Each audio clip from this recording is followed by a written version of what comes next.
guys. Gonna be doing our live Q&A here. Got some questions to be answered by you guys, the people. The people asked, and now we will answer. All right, so question number 1 was a good one from Bradley. When/how did you get into it? And how did we get into it? I think you should go ahead and take the lead here because I kind of followed you up. Well, I got into sports cards about 2.5, maybe 3 years ago. Was just collecting cards personally here and there, and then got some friends into it, and we saw our local card shop was breaking a lot, and we thought, why can't we do this? It's fun. We wanted to open a lot of boxes, but obviously it gets expensive after a while opening personal boxes, so we figured, well, people like to get fractions of boxes, and we can provide boxes to people if they want to break it. So yeah, we took a trip. We were actually on vacation to Duluth, so we were up there with our girlfriends, and we had this genius idea to start opening boxes of cards on Facebook. Actually, it was Twitter to start, but Facebook eventually. So yeah, it was just kind of out of the blue. We just thought, hey, let's jump on live and start ripping open some boxes, and just kept growing from there. So like kind of like what Nick said, I got into it I'd probably say about early June, just this last summer. So fairly new to it. I'm sure a lot of you guys are as well with the coronavirus and whatnot. Kind of sparked this industry again, which is a good thing. So I got into it, and like Nick said, we saw other people doing it, and we just kind of figured we got some spare time on our hands. Let's give it a shot. So good question, Bradley. Yep, I think that about answers that. All right, so this one from Davi is pointed at Rhett. What moment sticks out for you as your most embarrassing experience ever? And I think he has one in mind. So we're going to stick to breaking here, or just sports cards in general. One of the most embarrassing moments was actually recently. Luckily, it's not too bad, but I had the dog with me. I have a 7-month-old corgi. We were just doing a normal break at my house, and I have a card stand, or a card holder rather, or phone holder rather, and had my phone plugged into the wall, and the dog decided he wanted to give it a yank. So as I was live, the camera was facing the cards per usual, quickly was facing myself, and I found myself picking up. The dog got wrapped up in the cord. All right, we're back. I've seen many people sell breaks on websites. Would be a good idea to save y'all some time. We thought about it.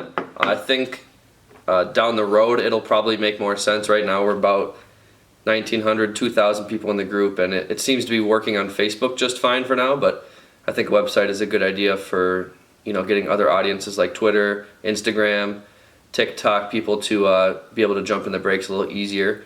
Because right now, if we go over to Twitter and post something, they obviously got to come over to Facebook and try to claim a spot. It gets a little hard there, but I think that's something we will look into in the future for sure. Definitely down the line, yeah. Yeah.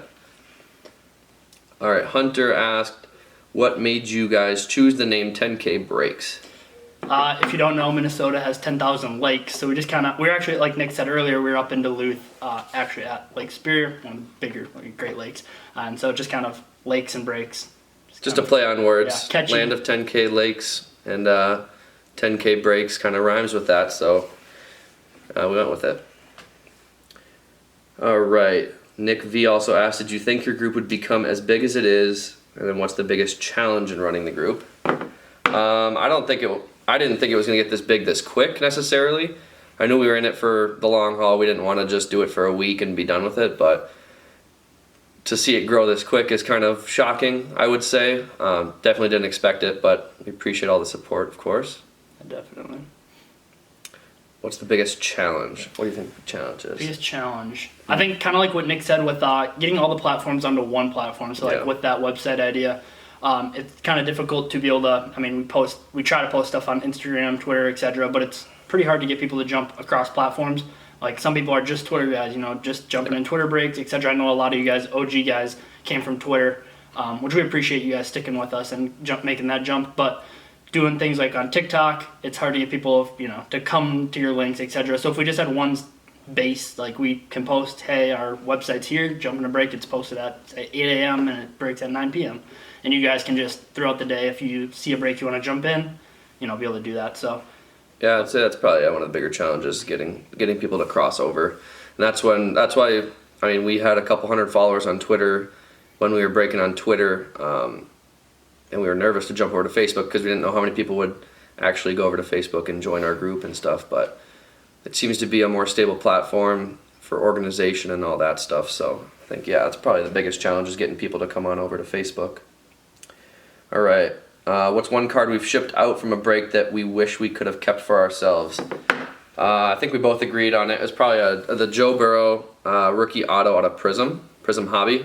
We had a couple loose packs for Prism Hobby because that box at the time we weren't able to break that high end of a product, but we picked up a couple packs from the local shop, hobby packs, and we personaled them out, and yeah, we'll insert a clip here, but Prism rookie auto Joe Burrow. So that was pretty sweet. I think it was a couple $1,000s when we pulled it, so sure. It's definitely hard to put that in a package and insure it and send it out, but of course we did. Definitely happy for the party that got it, though, no doubt.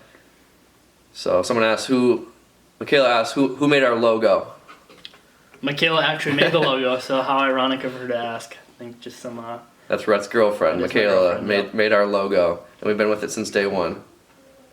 And then Ryan Ohashi asked, what happened to the ghetto stands from the cave? So if you're not familiar with the cave, I was actually house sitting over the winter rather, from like December to just February recently, and we were lacking stands for the first probably 2 weeks. I only brought 2 stands, so we had to improvise with a ghetto stand. This is the original ghetto stand. Not recreated.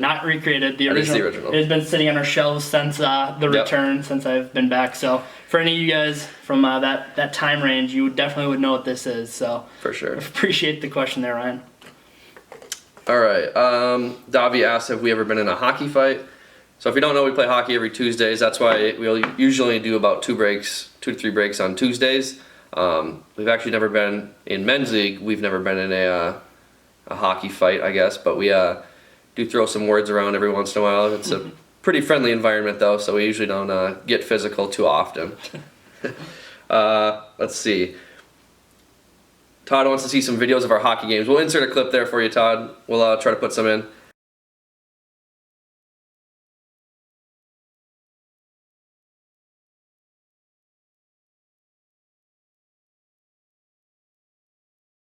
Yeah, it's in the common places. It's nothing special. We're just out there every day, grabbing them as they get posted, trying to get them quick. So, Peyton Nelson asks, when is the merch dropping? I got merch on right here. 10K breaks. I don't know when are we dropping the merch. I don't know. We don't have any plans of dropping it publicly as of now. I mean, we definitely can in the future if you guys are interested. So you'll have to let us know in the comments for sure. Yeah. Drop a comment if you're interested. All right. So Jared also asked, where do you get your stuff and how do you buy in bulk?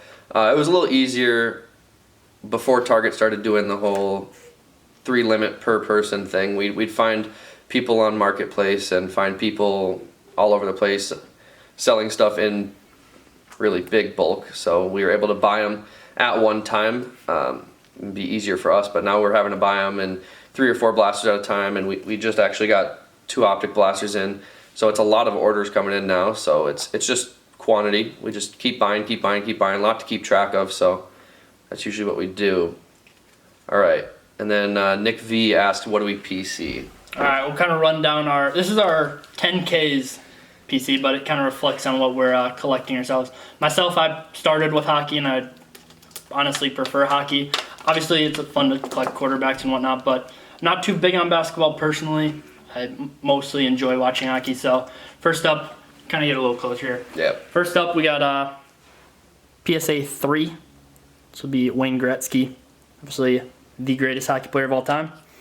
And then we got a few Mikko Rantanens, one of the better up-and-coming goal scorers in the NHL. We got 2 of those guys. Give you a show here. And then we got a future watch, Mikko Koivu, if you're a Minnesota guy. Obviously the captain of the team for the last decade. So cool card there. And then last up for 10K cards, we got 2 Kevin Fiala, probably one of the up-and-coming superstars in our state here. And then we have a few baseball cards, nothing too crazy. We'll kind of leave just some prospect cards here. And Royce Lewis and Richard Simeon. And then we have Dominguez 9.5, Bowman first to 99, and then Jordan Alvarez to 31. So a lot of these aren't PC, rather too. They're more investments. So if you see some of them, not necessarily collecting Dominguez for personal, but these are our investments and personal. Like you were saying on hockey, we're invested personally into Kevin Fiala because of Minnesota. Same with Mikko Koivu. But Rantanen we believe in as a player. We believe his cards are undervalued. So I guess that explains why we bought some of that stuff. So I guess we got football coming up here. Keep rolling here. We got Pat Mahomes, PSA 10, Select. We bought these cards because of the low population. In the past, obviously this year they have Select retail, so I'm sure the pop will kind of spike here on Select cards. But in the past, I believe this is pop. I don't want to be... We'll insert the pop. Right, yeah, we'll definitely throw the pop in here. But got a 10 and then also a 9.5. Those were picked up in Dallas. Yep, and then another one picked up in Dallas. Yep. Another PC here for Minnesota. Captain Kirk. Kirk Cousins, the college uni. He doesn't have any NFL RPAs that I saw, or at least not too common. And then the last Dallas pickup, if you didn't see our videos or see it in our live streams, was unfortunately Deshaun Watson before the allegations, about 3 days before to be exact. So it's kind of a disappointment. Bad timing for sure, but we'll see. We'll let the course play that one out. Right. Then some other guys we picked up: Danny Dimes, Silver Prism out of Select. Like I said before, low pop. Carson Wentz, big believer in him this upcoming year with the O-line and offensive weapons he has around him. And then one of our bigger cards is a BGS 10, Carson Wentz to 25 on card out of there. And our last football slab is Baker Mayfield. Just kind of thought it was undervalued. And the last cards here. Basketball. Not much. Not a whole lot of diversity. It's all Ja Morant. Nothing too crazy either. You got Don Russ rated rookie 10, and then 4 tribute hoops 10s as well. So kind of where we're at 10K for slabs. But personally, I'm more hockey than yourself. I think I collect. Personally, I like football a lot. Cards are really expensive now, so I've been going towards baseball. You can get a lot of those rookies who are in between getting drafted and actually playing in the bigs. You can get them for pretty cheap. I like picking up those lots of like 20 to 30 Bowman firsts or Topps Chrome rookies, and then hanging on to them until they pop off. I did that with Vlad Jr. a couple years ago, and I did it with Pete Alonso a couple years ago. So I find there's a lot of undervalued baseball players in the market for sure. So that's where I'm in PC wise, but I do like collecting probably football the most. That's the most fun for me to get in after. I bought a Lamar Jackson. Probably my best investment ever was a Lamar Jackson PSA 10 right when I got into it. It was it was 2018, his first year. He wasn't even playing yet, really. He was behind, who was that, Joe Flacco at the time. So I picked up a PSA 10 of his, Don Russ rated rookie for $15 on eBay. And I'll insert the receipt in here, but it's a good feeling when you see it go up to like $400. But it's obviously back down from there. I'm still holding on to it, so yeah. Football's probably my favorite. Definitely. So I think that answers all the questions. If you're seeing all these cards behind us, that is our vault.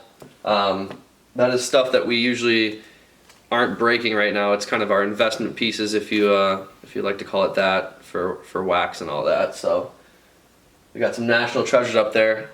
We got Cup, all kinds of football, basketball. It's just tons of stuff there. So if you're wondering what that is back there, I know some of you might be wondering. So hope that answers your questions. Good? I think we're good. Yeah. Appreciate everyone coming out. Yep. Watching the video to the end. If you watch it to the end, let us know. If you have any more questions, definitely drop a question in the comments. Well, if you want to buy any of these, let us know. Any of these slabs, they're for sale for the right price. So, thank you guys.